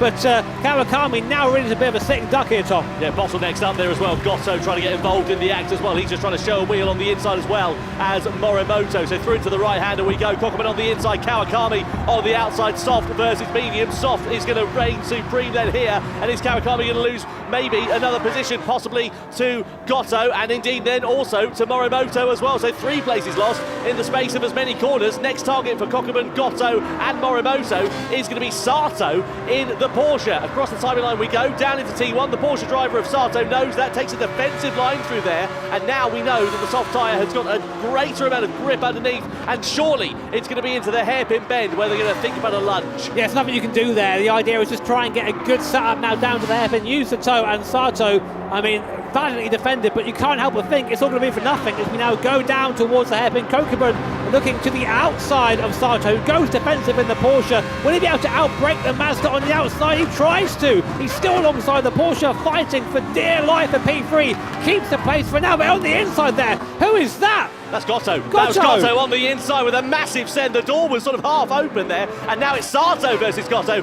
side by side on the exit of the corner. This is getting fast and frantic. Goto with the inside line against Sato, again soft versus medium. Now it's the Lamborghini driver that's up through and into the podium places. Sato almost faces the wall on the outside. Morimoto picks his pocket into the Toyota, and now also Kokubun ready to join in on the action. Yeah, great defensive effort there from Sato, but short-lived. Cannot defend against that medium tyres. Contact in the tunnel. Is there going to be a crash? No, Goto in the wall there slows him right down. Kokubun back up into P4 now, leading this train. Sorry, Morimoto in the Toyota there is now as well. These guys all fighting furiously for that last podium place. Sato in the wall. He's round. He's round. Sato there in the wall, and there goes Porsche's effort for any position here in round one of the grand final. Well, we said it was going to bubble up, and so it proved to be exactly what we didn't want to see happening in the Gran Turismo World Series. And unfortunately there was a lot of fast and frantic action going on in the space of a handful of corners, and unfortunately that many drivers into that position just doesn't go. The upshot is it is Porsche and Sato that have been the big losers in that one, and they are now going to be going home pointless. Points only down to 6th place here, just to remind you. The upshot is, whilst this battle's been going on here, Jimmy, it's allowed that nice bit of clear air for Suzuki in the BMW, Miyazono in the Subaru, to just have enough of a buffer to not worry about what's going on behind. Let's take a peek at what happened then. So on board Kawakami, Sato goes to the inside, a lot of moving there from a lot of people. So a little bit of contact on the back. Oh, Kawakami there caused that. I don't think it was on purpose at all, but unfortunately it doesn't really matter. He's the one that caused that contact there, so I do think we're probably going to see a penalty for Kawakami at some point. Meanwhile, they're still fighting, Tom. They're still fighting for that first place. I think they all know now they can't catch Suzuki and Miyazono, so you might as well just have this last position. But of course, the investigation, the result of that might change this race entirely. Yeah, Kawakami not giving this one up. He's on the medium tyres, but his tyre wear relative to those around him, pretty similar on the soft tyres. And of course, we know that medium is slower over the course of a lap. So this is some great driving from Kawakami in terms of the lap time and keeping hold of track position. But of course, we know that incident between himself and Sato is now under investigation. Meanwhile, the sharp end of this race, we've not mentioned it too much over the last few laps. They're still only 0.3 of a second away from one another. And this is going to start to get pretty frisky, isn't it, at the sharp end of this one? You get the impression maybe Miyazono is waiting, and Kanata Kawakami, as we expected, given a 3-second penalty there for his part in the incident with Team Porsche and Sato. I mean, again, not intentional, but just because you don't mean something doesn't mean it isn't your fault. And unfortunately for Kawakami, that 3-second penalty is going to take him way outside the points there. As you can see, points awarded first, down to 6th position. What I can tell you now is Kawakami won't be having any of those. That is a big shame there for Team Lexus, and not the way they'll have wanted to kick off their title defence in the Manufacturers' Cup. So now, what does it look like for the final podium place as well? Morimoto still right on the coattails of Ryota Kokubun in the Mazda at the moment. We're right on board with Yasuki Goto, who was up as high as 3rd a few moments ago, but has sort of lost out, really, as it were. Now he's got a face full of Lexus as we come across the timing line, and there is the penalty being served for Kawakami, who drops back down to, 9th position now, so that's really proven to be quite detrimental to the reigning Manufacturers' Cup champions here. That feeling just sucks as well, because you get to the line, you have to slow down for 3 seconds, then get back up to speed, so 3 seconds is more like 5 or 6. You really get hammered for that. So yeah, unfortunate for them, but of course the fight still rages on at the front of the field for P3. It's Mazda versus Toyota. These guys have been rivals in the Manufacturers' Cup for about as long as I can remember it, and still going on here. Goto in the background in that Lamborghini. It's a good run for Lamborghini, to be fair, but we haven't seen Lambo at the sharp end of one of these events for quite some time, so seeing in P5 they're challenging what could possibly be for a podium. It's really impressive there for the Italian brand. Yeah, I wonder if the balance of performance update for this season has just helped them a little bit in terms of closing that deficit down, because as you say, we haven't seen Lamborghini up the sharp end of the field for, as you say, a fair amount of time. So we'll see how it goes over the course of the remaining World Series events in 2025. Meanwhile, we look here at Kokubun.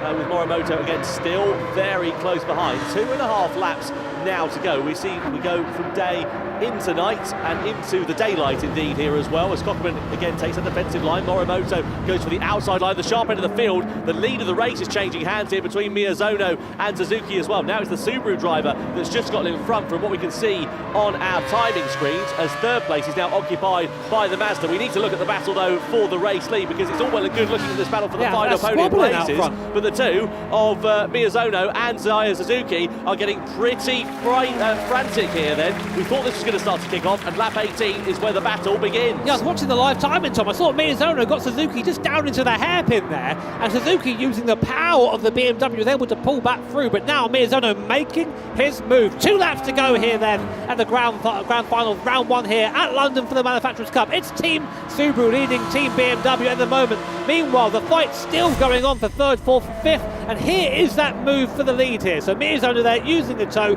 up the inside in the Subaru.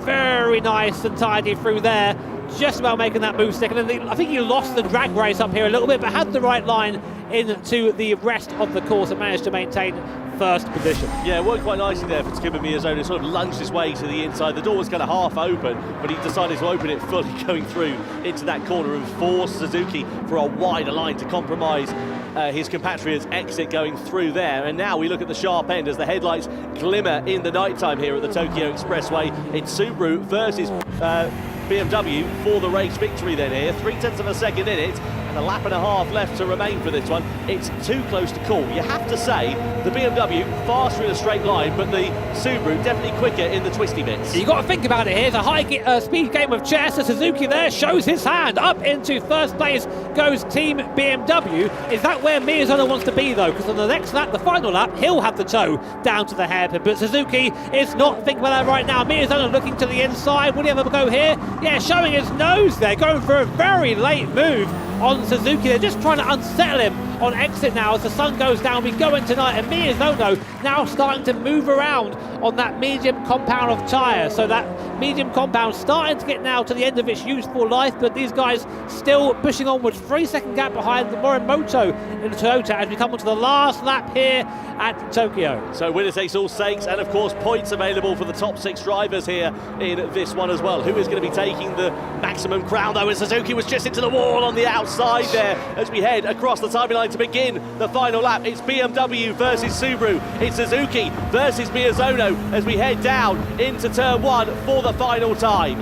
Here we go then, a little bit of contact there of Suzuki on the way through. Have to be millimetrically perfect through here to get the best line. And Miyazono now in a great position for a move down into the bottom of the course. But do you go for that if you're Miyazono? Do you just wait and be patient and take the move into the hairpin? Let's wait and see. Miyazono deep in the slipstream, goes to the outside then, coming down to this first hairpin. Going to get squeezed out, I think, by Suzuki. Looks to try and go back inside, but as Suzuki might have outbraked himself here. Will Miyazono get the cut back?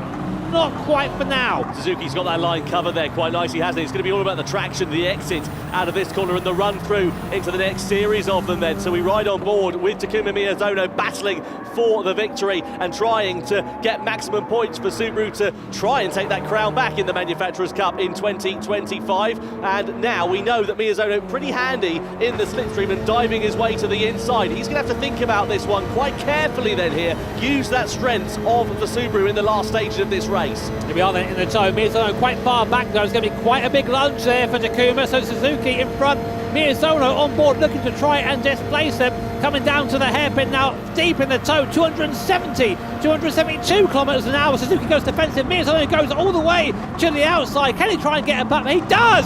Plays him like a fiddle. Up into third place goes Takuma Miyazono. Masterful move there from the multiple champion. Up into lead he goes with only a few corners to go. There is no adage for experience in the Gran Turismo World Series, and so it proves to be for Takuma Miyazono. Sasaki and Kawakami are under investigation in the closing stages of this race, but that was absolutely brilliant from Takuma Miyazono. Just a handful of corners now remaining. Can Suzuki invent something? I think he's a bit too far away unless you can think about a lunge to the inside, but it is then going to be maximum points in Gran Turismo World Series 1 here in London for Team Subaru and for Takuma Miyazono. who win the grand final. What a fantastic end to that race. Suzuki and BMW come over the line in second. It's Kokeman for Mazda on the podium in third place. Morimoto for Toyota, Okamoto for Nissan, and then Kamada for McLaren at the end of that one complete the points finishes. But what a final lap, what a bit of driving, and what great respect between two very experienced competitors here. Man, that is what experience looks like. Just set up Suzuki so nicely there. Just, yeah, I'm going to go to the outside. Suzuki outbrakes himself, and just as that gap opens up, Miyazono places that Subaru there, and that's it. Done deal. Great move there for someone who didn't really lead any of the race, but you don't need to lead any of the race until that bit right on the last lap, and that's where he was. So great work there by Miyazono and Subaru, and Suzuki too. Shame to lose out for Team BMW, but great podium for them, and of course for Kokeman as well, Team Mazda. So an awesome 1-2-3 there for Subaru, BMW and Mazda. Yeah, great respect between those two drivers, and looking forward to the highlights of this one then here. So we know it was BMW and Suzuki who started this one on pole position. They decided to go for the soft tyres, likewise Takuma Miyazono in the Subaru. Everybody else though started on that medium compound.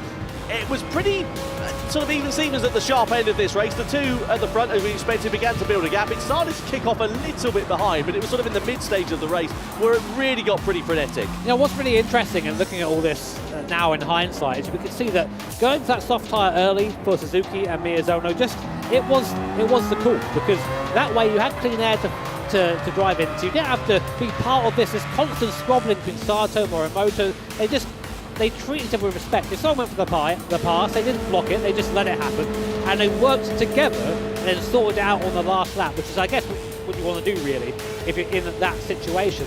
Ultimately, all that fighting, like here, for example, seeing Kawakami just punch Sato into the wall, all that fighting just led to them losing time.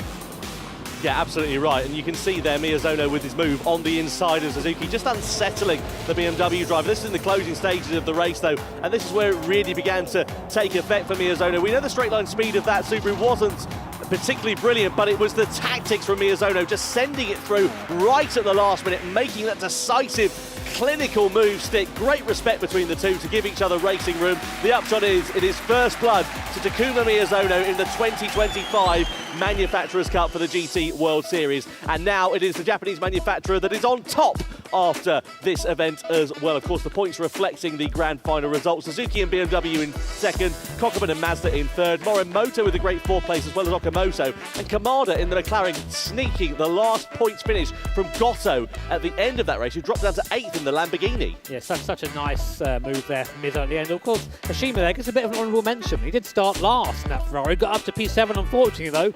Doesn't matter, no points to P7, but it was a good move nonetheless. No, absolutely right. Well, there we go. Takuma Miyazono and Team Subaru take the spoils here in London. Let's go down onto the floor, catch up with Jules and see what our winner makes of it. Wow, okay, so Seiya, I mean, that was a lot. You are definitely a challenger. That was some amazing driving. How do you feel? Obviously, it's not the exact result, but I mean, you're up there.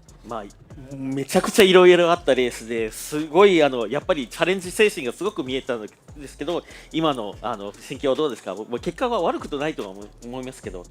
そうですね。まず予選からその全体としては練習よりも結構速いタイムが出たので、そこら辺は予選は本当上出来だったと思います。で決勝もいい感じにペースは作れていて、最後の最後ちょっと宮園さんとのちょっとバトルに競り負けたっていうそういった感じになりましたね。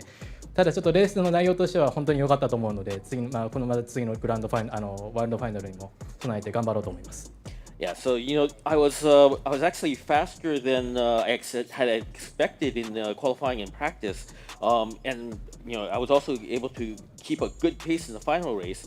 But it's just in the end, fighting against Miyazono, I lost, and but the race overall was very good. So I'm looking forward to the World Finals. So I think we're going to come on strong. Yeah, I mean, everyone at some point has Miyazono in their rear wing mirrors, and it's a lot. So don't worry about that. Ryota, it's good to see. That was great. It was a really great race. Obviously, was it kind of how you expected it to go? Because also you drive against these guys all the time. You know them really well. How did that come into play? 国分選手レースはすごく良くて期待通りの展開ですか？毎回同じ顔とすごい接戦を繰り広げてますけど今回のレースはどうですか？まず予選がちょっと失敗してしまって6番手スタートということになってしまって、決勝は、後ろと前とすごい激しいバトルを繰り広げつつ、結果3位で終われたっていうのはとてもいいことだと思っています。Yeah, so I kind of failed a little bit in qualifying, and we ended up on 6th. But during the final race, there was a battle going on in front of me and behind me, and I'm just glad to have been able to make 3rd, within that chaos. I mean, it was a lot of chaos, so you did very well to come in 3rd. Should we give them a big round of applause? They did super well. That was a tough race. Let's throw it back up to Tom and Jimmy.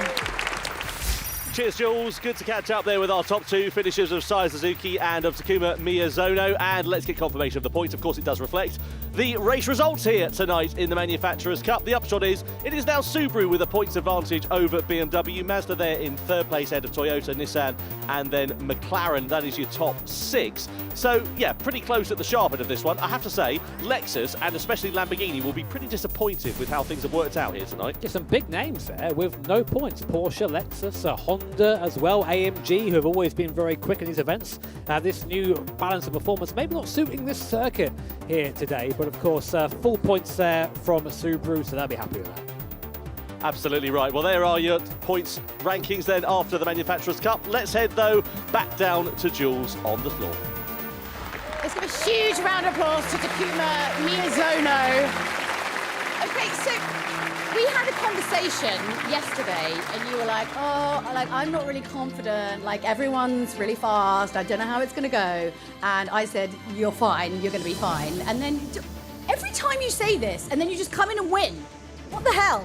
昨日話してた時は今回ちょっと自信がないんですよねとかいろいろ言われてましたけどみんな速いしと周りが私は大丈夫ですよって言いましたけど、毎回ですよねこういう会話があって最終的にはもう全部持っていっちゃうみたいな。いや今回はね本当にペースは僕自身速くなくて、ただ予選で上手にいって、2番手っていうところに行けて、で鈴木選手と一緒によく練習してたんですけど、彼がもう圧倒的にレースが速かったので作戦を同じにしようと思って、でそしたら、多分彼についていくことができれば最後チャンスがあるかもしれないなと思ったので、そうですね、鈴木選手のペースが速かったおかげかなというふうに個人的には思ってます。Yeah, so this time around, I actually really didn't think I had the pace, but in qualifying, I actually did a lot better than I thought. I was placed in 2nd, and I practiced a lot with Suzuki actually, and he was really fast in all the practice that we went through. So my thought was, if I kind of followed his strategy, I might have a chance at the very end, and that actually worked. But I think it was because Suzuki was really fast that I was able to kind of keep up with him. Okay, so Gala and I were sitting there watching, and we were watching, we're like, Miyazono's going to wait till the last couple laps, definitely. And then you came in with that sneaky going wide, coming in on the inside thing, and we're like, this is just classic Miyazono. I mean, these are your moves. This is what you're known for. そうさっきガロ選手と話してたんですけど、宮園選手絶対最後の2ラップぐらいで仕掛けてくるよみたいな話を一緒にしてたんですよね。で実際一番最後で外からガッと内側に入っていて、もういつも宮園選手が見せている、典型的なパターンだという話を彼としました。久々にうまくいったなと思いましたね。ただいつも残り2周で2周か1周かで仕掛けることが多いんですけど、みんな手の内分かっているのでちょっと違うことをしないといけないなと思って3周目でしたかね、最後から3周目に仕掛けましたね。Yeah, so that actually went really well. Yes, it did. I was looking to do this on the second, or I usually look to do this on the second or the last lap. Classic Miyazono. Right, but because everyone already knows what I'm gonna do, it was actually the last 3 laps that I actually started going for it.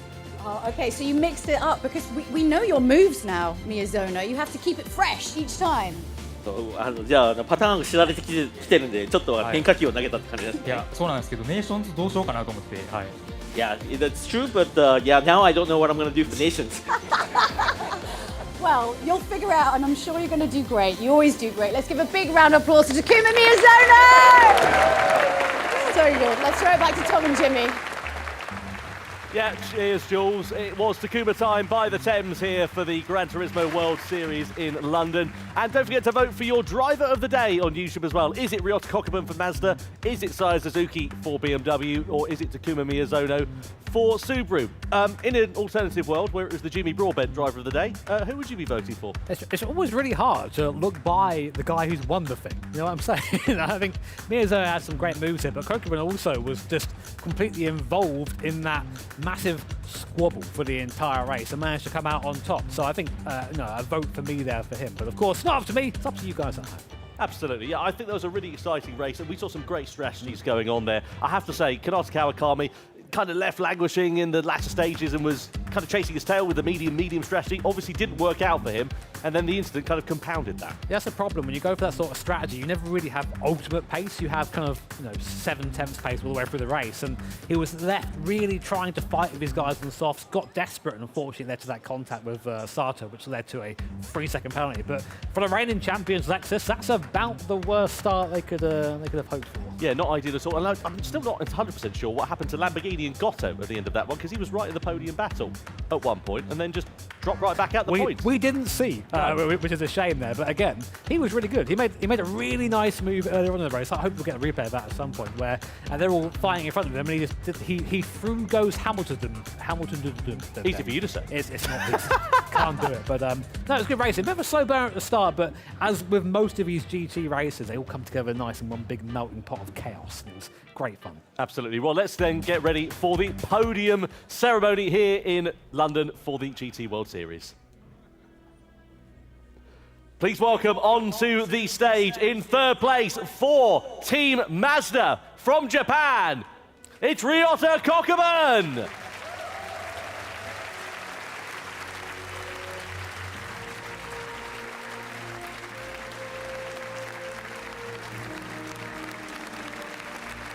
In second place for Team BMW, please welcome Saya Suzuki.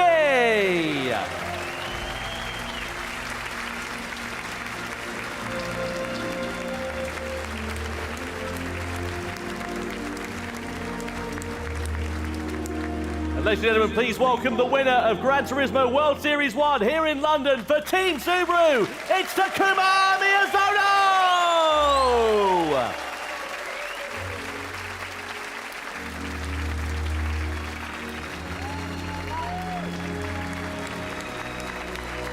And now, ladies and gentlemen, we ask you to please stand if you're able for the national anthem of our winning manufacturer, Team Subaru.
The Japanese national anthem plays out for Team Subaru, the winning manufacturer of the first Gran Turismo World Series event of 2025. And now time for the trophies to be presented.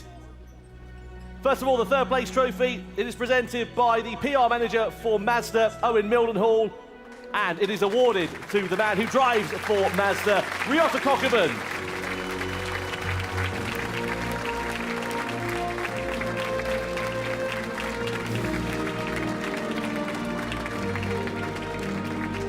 Third place for Team Mazda here in London. Second place trophy is presented by Belman Adarevic, the Chief Marketing Officer for Fanatec, as she makes her way onto the stage here in London. And of course it is awarded to the driver who finished in second place for Team BMW, Saya Suzuki.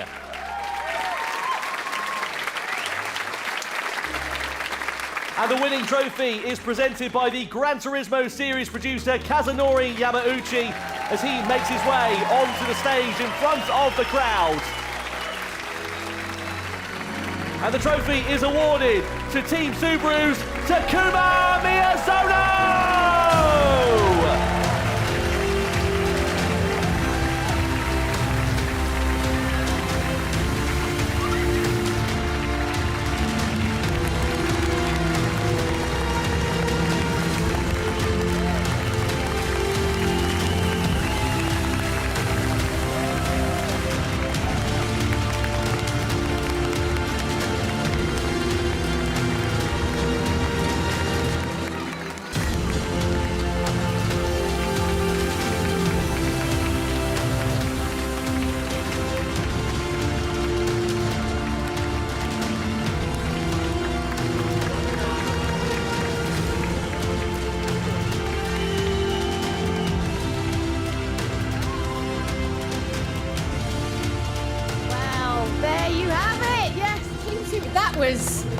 I want a t-shirt now that just says classic Miyazono.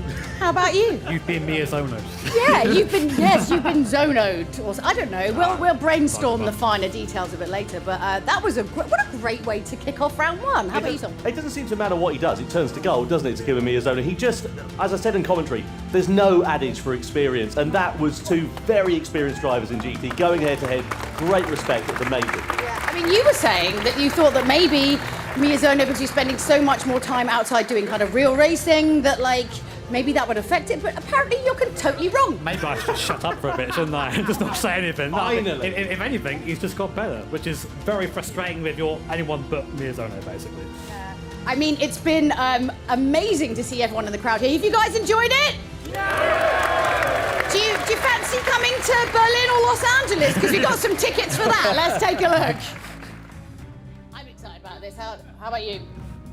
Yeah, can't wait. It's, of course, kicks off in Berlin for World Series 2 in September. Then in November, we head off to Los Angeles, Fukuoka for the World Finals in December, right before Christmas. Someone's going to be going home pretty happy under the tree, aren't they? Well, I'm just going to stay out for Christmas and New Year in Japan. That sounds blooming great. I don't know. How about, well, you've got to get back, haven't you? You've got things to do at home. Yeah, busy now. Don't get to have any time off like that, but it's going to be an awesome year this year and a great way to start off this. Miyazono, of course, victorious for Team Subaru. And also a good night as well, let's be honest, because we've got Nations Cup coming along the way in, what, a couple of hours time? 20 to 7 local time we kick off, don't we? Just enough time to get a few little sandwiches. What is it with you and sandwiches and I'm cups trying of to tea keep at the it moment? thematically London and English. I need all something right? stronger after that race, I've got to lie to you. All right, well, look, it's been an absolute pleasure to bring you the first round of the Manufacturers' Cup. We'll be back very, very soon with the Nations. You don't want to miss it. See you then.